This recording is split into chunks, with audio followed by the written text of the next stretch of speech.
Hello student. तो चलिए हम लोग करते हैं आगे के क्वेश्चन जो हमारे हैं। आज हम करेंगे क्वेश्चन नंबर 3 एक्सरसाइज 1.1 का। यहाँ लिख दो एक्सरसाइज 1.1 का। और इसमें हमें क्वेश्चन नंबर कौन सा करना है? क्वेश्चन नंबर 3 करना है। 3।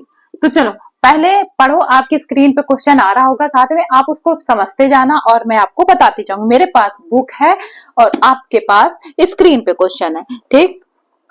तो अब हम करते हैं write the following of set in roster form. अच्छा, रोस्टर फॉर्म क्या होता है मैंने आपको बताया था, ठीक है। रोस्टर फॉर्म मीन्स क्या होता है, मतलब कि रोस्टर फॉर्म और टेबुलर फॉर्म। टेबुलर मतलब जिसको वर्ड में ना लिखकर उसको वैसे एक्सप्लेन करो कि उसको कॉमा कॉमा कॉमा करके लिख दो। ये बड़ा इजी होता है ना, बड़ा वर्डिंग में बवाल नहीं होता यार। वर्ड में क्या यूज करें, हालांकि तब भी बवाल नहीं होगा क्योंकि मैं हूं ना, मैं सब संभाल लूंगी। तो आपको क्या लिखना है? पहला क्वेश्चन क्या है?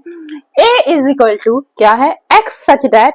ये जो बनता है ना, ये इसे क्या बोलते हैं? Such that. Such that. तो ए इज इक्वल टू क्या होगा? ये such that is an integer. Integer है जो क्या है? -3 greater than n is equal to x. और ये इससे, ठीक है। जो ये ग्रेटर देन और इज इक्वल टू मतलब इसके बराबर भी है। तो मतलब आप इसमें क्या मैम, फिर इसका मतलब इसको 3 इंक्लूड करेंगे टेबल में? हाँ बिल्कुल, क्योंकि इसे यहाँ पर बराबर भी लिखते हैं, मतलब इससे बड़ा भी जाएगा, ठीक है, और इसके बराबर भी रहेगा। 3 से लेंगे, फिर -2 -1 0 1 2 3 4 5 और 6। बस यहीं रुक जाना, बस यहीं थोड़ा बड़ा बड़ा लिख दो। 0 1 2 3 4 5 6, क्योंकि यहाँ पे इज इक्वल टू नहीं लगा, ठीक है। इक्वल टू सॉरी, क्या दिमाग चलता है, इक्वल टू। तो ये इक्वल टू नहीं लगा। इक्वल टू नहीं लगने का मतलब ये क्या है कि ये जिसके बराबर नहीं है, इससे छोटा ही लेना। तो ये 6 तक आया, ठीक। चलो अब हम लोग क्या देखते हैं? सेकंड क्वेश्चन देखते हैं। इसके साथ हम लोग कौन सा क्वेश्चन देखेंगे? सेकंड। तो हमने आपको क्या बताया, अगर ये ग्रेटर देन का खाली साइन रहेगा तो ग्रेटर देन का मतलब हमेशा क्या होता है कि उससे पीछे जो भी को है उतना ही लेना है। सेम ऐसा ही क्वेश्चन सेकंड है। बी में क्या है, सब लिखते जाएंगे, ठीक है। पहला सेकंड करो। b is equal to, b क्या है? x such that x is a natural number less than 6। अब नेचुरल नंबर क्या होते हैं? नेचुरल नंबर क्या होते हैं? सारे पॉजिटिव नंबर और जो 1 से शुरू होते हैं। होल नंबर जो होता है जो 0 से शुरू होता है। तो नेचुरल नंबर क्या होते हैं? जो 1 से शुरू होते हैं। इसका मतलब 1 से है और कह रहा है लेस देन, मतलब हमारा 6 से वो कम होना चाहिए। तो मतलब 1 2 3 4 और 5। रुक जाओ, उसने कहा लेस देन, तो क्या हो गया? लेस देन हो गया। तो यहां तक मैंने लिख दिया। क्लियर है? नेचुरल नंबर था, ये सारे नेचुरल नंबर है। लेस देन 6 है तो लेस देन 6 भी है। सेटिस्फाई किया, एक एक वर्ड को वो सेटिस्फाई कर रहा है, हाँ कर रहा है, इसका मतलब ये आंसर सही है। अब आते हैं सी पे। सी क्या बोलता है?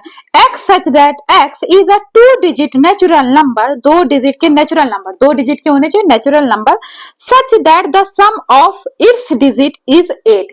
उनका जो सम हो वो 8 आना चाहिए। 2 डिजिट होने चाहिए नेचुरल नंबर, वो मतलब कोई माइनस में नंबर नहीं होने चाहिए, और उनका सम 8 आना चाहिए। तो चलो करते हैं।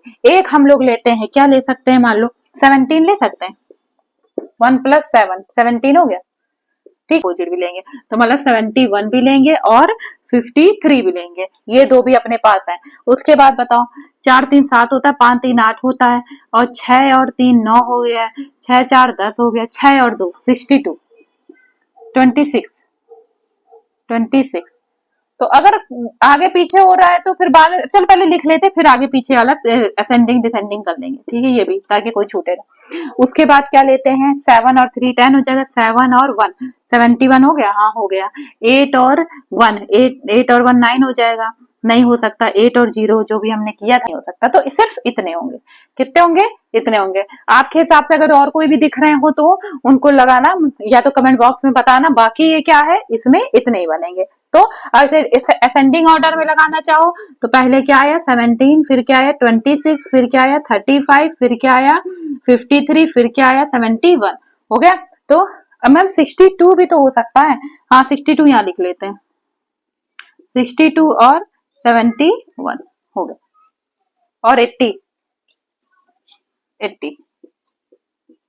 ये सारे के सारे आपके बन रहे हैं। ठीक है, ये हमारे क्या हो गए पूरे के पूरे, ये हमारे असेंडिंग ऑर्डर, मतलब जो भी 8 बन रहा है जिनसे जिनसे। समझ में आई बात? मतलब कोई भी 2 नंबर लो, उनको लिखो और उन दोनों का एडिशन आपका 8 आना चाहिए। 7 + 1 8 17, 3 + 5 80 35 और 8 बन रहा है। इसी को पलट दो, उल्टा कर दो, 53 तब भी बन रहा है। 17 को पलट दिया 71, फिर भी 8 बनना है। 7 और 26 6 + 2 8 बनना है। और 62 भी ले लिया और 26 भी ले लिया, बस जो नंबर मिले उसको पलट भी देना, यही आंसर हो जाएगा। सेकंड आते हैं, सेकंड करते हैं डी अपना करें। डी में क्या बोल रहा है कि x such that x is a prime number which is divisible by of 60, जो कि एक तो तुम्हारा प्राइम नंबर होना चाहिए, प्राइम नंबर जो कि 60 से डिवाइड हो जाए, जो 60 को डिवाइड कर दे, 60 को डिवाइड कर दे। अरे यार 60 को तो हमारा प्राइम नंबर 5 भी डिवाइड कर देगा, 3 भी डिवाइड कर देगा।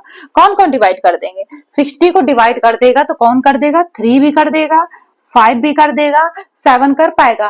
कभी नहीं कर पाएगा। और 9 प्राइम नंबर थोड़ी ना होता है। 3 और 5 हो गया, 2 भी तो है, 2 भी कर देगा। यस मैम, 2 भी कर देगा। 10 नहीं होता है, 11 13 और 13 किसी में, ये बस इन्हीं में आएगा ना, यही 3 करेंगे। क्या करेंगे? 2 3 और 5, ये तीनों मिलकर क्या करते? तीनों प्राइम नंबर है और तीनों क्या कर देंगे? 60 को डिवाइड कर देंगे। समझ में आ गई बात? कोई दिक्कत नहीं, कोई दिक्कत नहीं, बहुत इजी है ये। अब करते हैं हम लोग ई, थोड़ा इसे हटा दें तो फिर ई करते हैं। ठीक है, आपका उसने कहा the set of all letter in the word trigonometry, trigonometry के सारे वर्ड को आपको लिखना है कॉमा लगा लगा के, टी कॉमा आर कॉमा आई कॉमा जी कॉमा ओ कॉमा एन, फिर वापस वो नहीं लिखेंगे। ट्रिग्नोमेट्री की स्पेलिंग क्या होती? T R I G O N O M E T R Y. अभी पीछे पढ़ के आए हो ना क्लास 10th में, मोस्ट इंपॉर्टेंट चैप्टर वही है। तो जो एक बार आ गया वो दोबारा नहीं आएगा, थोड़ा अच्छे से लिखे। टी के बाद आई हो गया, जी हो गया, ओ हो गया, एन हो गया, ठीक है, फिर से ओ नहीं लेंगे, एक बार वो आ गया टेबल में, फिर एम हो गया, फिर ई हो गया, फिर वापस टी आ रहा, टी नहीं लेंगे, आर तो नहीं आया है, आर भी नहीं लेंगे, आप सीधे वाई लेंगे।